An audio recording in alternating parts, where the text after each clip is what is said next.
Hello student. तो कैसे हैं आप लोग। तो स्टूडेंट, मैं इससे पहले वीडियो में जो कक्षा 9 का विज्ञान था, मैं और इससे पहले जो टॉपिक था, जैसे यहाँ जो हमारा टॉपिक था, जैसे यहाँ था, देख लीजिए यहाँ ध्यान से। यहाँ देखिए लिखा है द्रव अवस्था। द्रव अवस्था मैंने बता दिया था, गैसीय अवस्था ये, और एक हमारा जो ठोस अवस्था था, ये सब मैंने बता दिया था जो पदार्थ की अवस्थाएं होती हैं। अब मैं यहाँ लेकर आया हूँ नेक्स्ट टॉपिक जो है। तो देखिए इसके अंतर्गत क्या है। जैसे यहाँ थोड़ा सा इम्पॉर्टेंट टॉपिक है। देखिए यहाँ कह रहा है कि द्रवीकृत पेट्रोलियम गैस यानी एलपीजी, जिसे लिक्विड पेट्रोलियम गैस कहते हैं, अस्पतालों में दिए जाने वाले ऑक्सीजन सिलेंडर में संपीड़ित गैसें होती हैं। आजकल वाहनों में ईंधन के रूप में संपीड़ित प्राकृतिक गैस सीएनजी का उपयोग होता है। संपीड़ितता काफ़ी अधिक हो जाने, यानी यही इसमें बताया गया है कि जो जैसे गैस में जो भरा जाता है एलपीजी गैस होती है, जिसे इसके अंतर्गत बताया। यदि हम लोग इसे पढ़ेंगे, जैसे ये जो हमारा गैसीय अवस्था ये हम लोग पढ़ेंगे, तो हमें ये देखिए जो टॉपिक गैसीय अवस्था ये यदि हम लोग पढ़ेंगे तो हम लोगों को अच्छी तरह समझ में आएगा। तो चलिए, थ्योरी पढ़ने से अच्छा मैं आप लोगों को बता दिया हूँ। अब यहाँ नेक्स्ट टॉपिक है हमारा क्या, यहाँ से थोड़ा नीचे ध्यान दीजिए। यहाँ लिखा कि क्या पदार्थ अपनी अवस्था को बदल सकता है। यहाँ देखिए ये जो है कह रहा है कि क्या पदार्थ अपनी अवस्था को बदल सकता है। तो देखिए इसके अंतर्गत क्या लिखा है कि अपने प्रेक्षण से हम जानते हैं कि जल पदार्थ की 3 अवस्थाओं में रह सकता है। जो जल है पदार्थ की 3 अवस्थाओं में रह सकता है। जैसे हमारा पहला, यहाँ देखिए थोड़ा सा, यहाँ है ठोस जैसे बर्फ, द्रव जैसे जल एवं गैस जैसे जलवाष्प। अवस्था बदलने के दौरान पदार्थ के अंदर क्या होता है। अब देखिए पढ़ रहा हूँ पूरा। अंदर क्या होता है। अवस्था के परिवर्तन से पदार्थ के कणों पर क्या प्रभाव पड़ता है। क्या हमें इन प्रश्नों का उत्तर नहीं खोजना चाहिए। बिल्कुल खोजना चाहिए कि ये ऐसा क्यों होता है। तापमान परिवर्तन का प्रभाव क्या है। अब देखिए इसके अंतर्गत क्या है।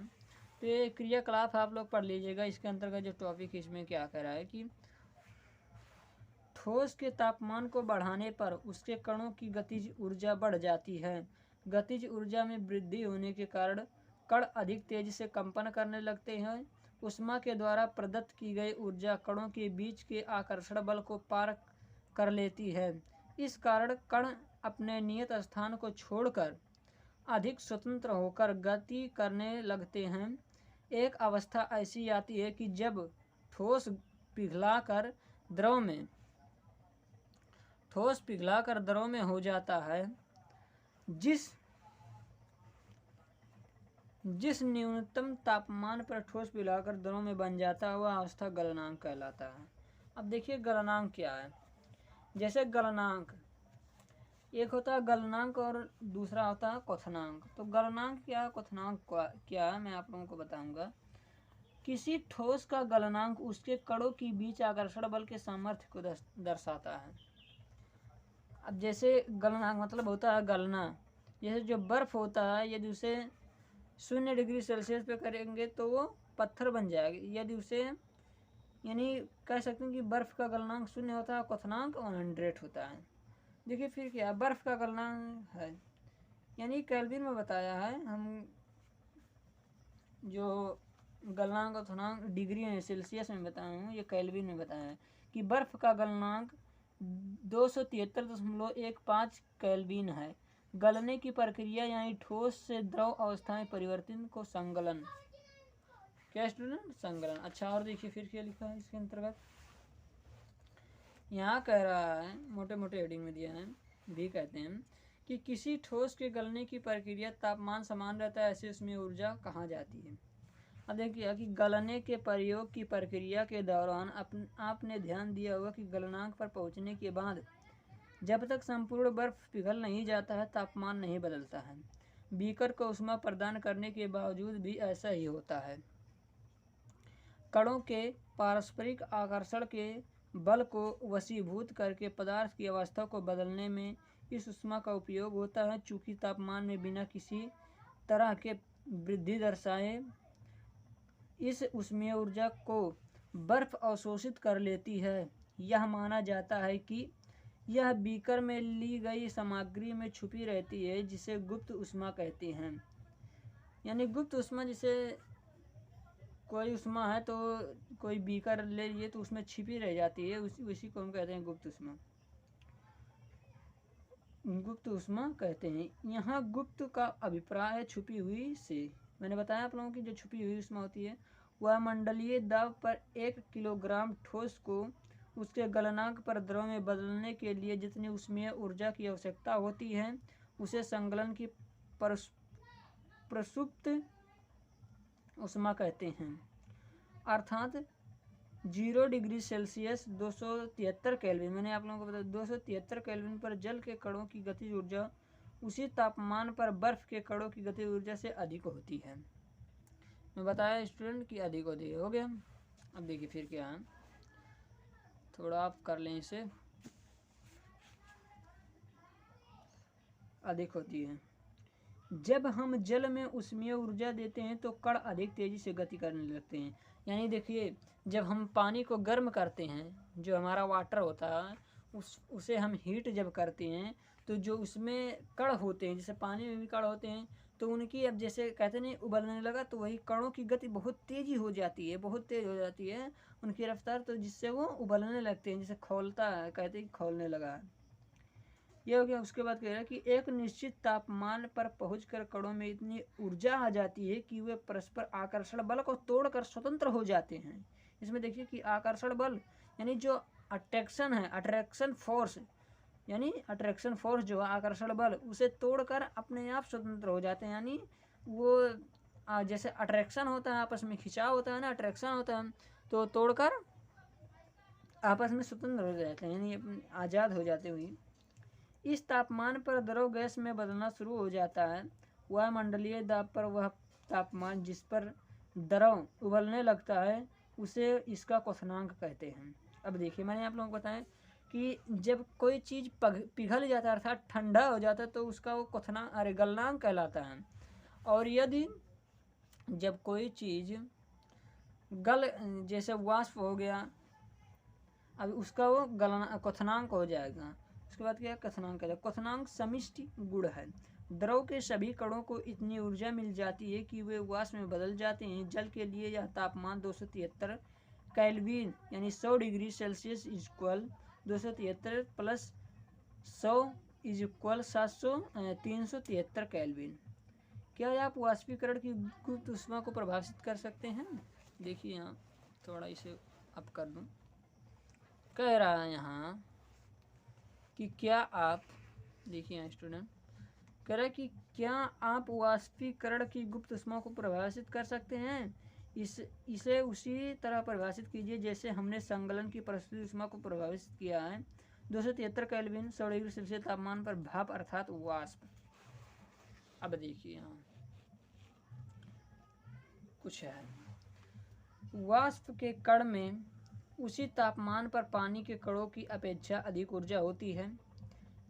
ऐसा इसलिए क्योंकि भाप के कणों ने वाष्पीकरण की गुप्त ऊष्मा के रूप में अतिरिक्त ऊष्मा अवशोषित कर दिया। देखिए यहाँ थोड़ा ठोस अवस्था, द्रव अवस्था कैसे? ठोस अवस्था में ऊष्मा जाता है और शीतलता आती है, द्रव अवस्था में ऊष्मा जाता है, शीतलता आती है, यानी गैस में जाता है। यानी जो ठोस है यानी सॉलिड से हमारा जो लिक्विड में जाता है, लिक्विड से गैसीय अवस्था में परिवर्तन हो जाता है, यानी बदल जाता है। अब देखिए क्या हम, अतः हम यह कह सकते हैं कि तापमान बदलकर हम पदार्थ को एक अवस्था से दूसरी अवस्था में बदल सकते हैं। देखिए अब जैसे बर्फ़ है, सॉलिड है, ठोस है, उसे हम तापमान बढ़ा करके यदि हम उसे गर्म कर दें तो क्या लिक्विड में बदल जाएगा कि नहीं बदलेगा?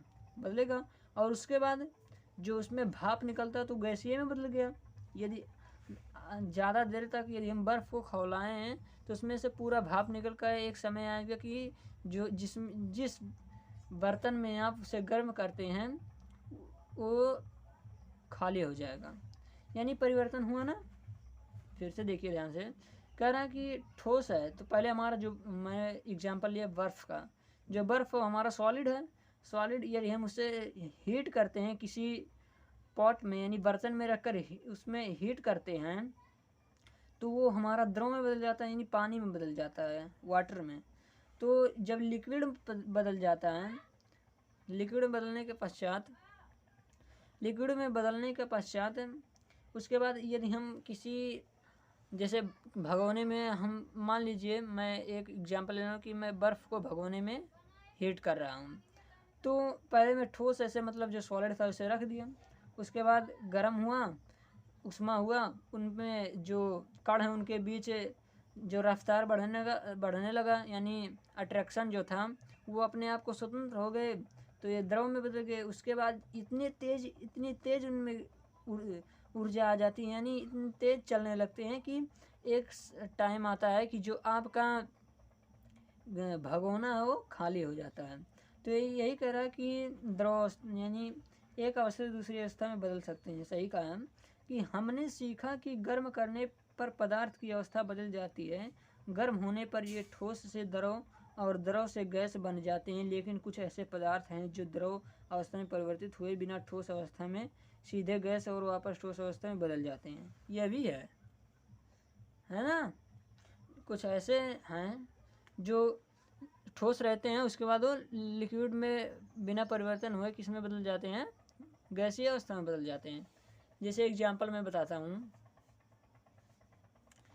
जैसे मैं एग्जांपल ले लिया थोड़ा, जैसे यहाँ है यदि मैं अमोनिया क्लोराइड को गर्म करें तो वो लिक्विड में नहीं होगा, डायरेक्ट हमारा क्या हो जाएगा, वाष्प बनकर उड़ जाएगा। तो यहाँ देखिए क्रियाकलाप दिया, आप लोग इसे पढ़ लीजिएगा। यहाँ फिर देखिए क्या है, और देखिए स्टूडेंट और एक बता दूं कि जो जैसे ठोस में है, ठोस में है, उसके बाद द्रव में ना जाने के बाद डायरेक्ट किस में चला गया, गैसीय अवस्था में। तो ठोस से गैसीय अवस्था में परिवर्तन होना ये ऊर्ध्वपातन भी कहलाता है। क्या, ऊर्ध्वपातन भी कहलाता है। और फिर गैस से सीधा ठोस में बदलना यानी ठोस से सीधा गैस में बदलना ऊर्ध्वपातन, और गैस से सीधा ठोस में बदलना वो क्या, निक्षेपण कहलाता है। आगे हमारा टॉपिक दिया ही होगा। कह रहा है कि द्रव अवस्था में परिवर्तित हुए बिना ठोस अवस्था से सीधे गैस अवस्था में बदलने की प्रक्रिया को ऊर्ध्वपातन, देखिए मैंने अभी बताया जो ये कह रहा है ऊर्ध्वपातन कहते हैं, और गैस से सीधे ठोस में बनने की प्रक्रिया को निक्षेपण। देखिए मैं जो बताया वही यहाँ भी बता रहा हूँ। तो ये देखिए हो गया। तो दाब परिवर्तन का प्रभाव। तो स्टूडेंट मैं आज यहीं तक रखता हूँ, कल मैं आप लोगों को बताऊंगा कि दाब परिवर्तन का प्रभाव क्या है। चलिए थोड़ा ख़त्म कर देता हूँ, उसके बाद हमारा नेक्स्ट टॉपिक है वाष्पीकरण। तो ये यहाँ से मैं कल शुरू करूँगा। तो कह रहा है कि हम जानते हैं कि घटक कणों के बीच की दूरी में अंतर होने के कारण पदार्थों के विभिन्न अवस्थाओं में अंतर होता है। किसी सिलेंडर में भरी गैस पर दाब लगाने एवं संपीड़न करने पर क्या होगा, क्या इसके कणों के बीच की दूरी कम हो जाएगी? क्या आपको लगता है कि दाब बढ़ाने या घटाने से पदार्थ की अवस्था में परिवर्तित हो सकता है? दाब को यहाँ देखिए फिर क्या कह रहा है कि दाब के बढ़ने और तापमान घटने से गैस द्रव में बदल सकती है। क्या आपने ठोस यानी CO2 यानी कार्बन डाइऑक्साइड के बारे में सुना है? इसे उच्च दाब पर संग्रहित किया जाता है। जो वायुमंडलीय दाब का माप एक एटमॉस्फेयर यानी ATM एटमॉस्फेयर हो तो ठोस CO2 द्रव अवस्था में आए बिना सीधे गैस में परिवर्तित हो जाता है। उसके बाद यहाँ देखिए स्टूडेंट थोड़ा इधर देखिए है हमारा कि हो जाती है। यही कारण कि ठोस कार्बन डाइऑक्साइड को शुष्क ड्राई आइस कहते हैं, यानी शुष्क बर्फ हुई ड्राई आइस। इस तरह से हम कह सकते हैं कि पदार्थ की अवस्थाएं यानी ठोस द्रव गैस दाब से ताप के द्वारा तय होती हैं। अब देखिए यहाँ एक चित्र भी आप लोग समझ लीजिएगा। उसके बाद यहाँ थोड़ा प्रश्न है, मैं आप लोगों को बताया कि प्रश्न बाद में कराऊंगा। उसके बाद हमारा आ गया नेक्स्ट टॉपिक वाष्पीकरण। तो चलिए मिलते हैं नेक्स्ट वीडियो में, तब तक के लिए धन्यवाद, थैंक यू। यदि स्टूडेंट मैं आप लोगों से रिक्वेस्ट करता हूँ कि यदि हमारी वीडियो आप लोगों की अच्छी लगती है तो हमारे चैनल को सब्सक्राइब कीजिए, लाइक कीजिए और शेयर करना ना भूलिए। तो चलिए स्टूडेंट, मिलते हैं नेक्स्ट वीडियो में, तब तक के लिए धन्यवाद। और हाँ, यदि आप लोगों को कोई डाउट हो तो कमेंट आल्सो कीजिए। तो चलिए मिलते हैं नेक्स्ट वीडियो में, तब तक के लिए धन्यवाद। Thank you, thanks for watching this video.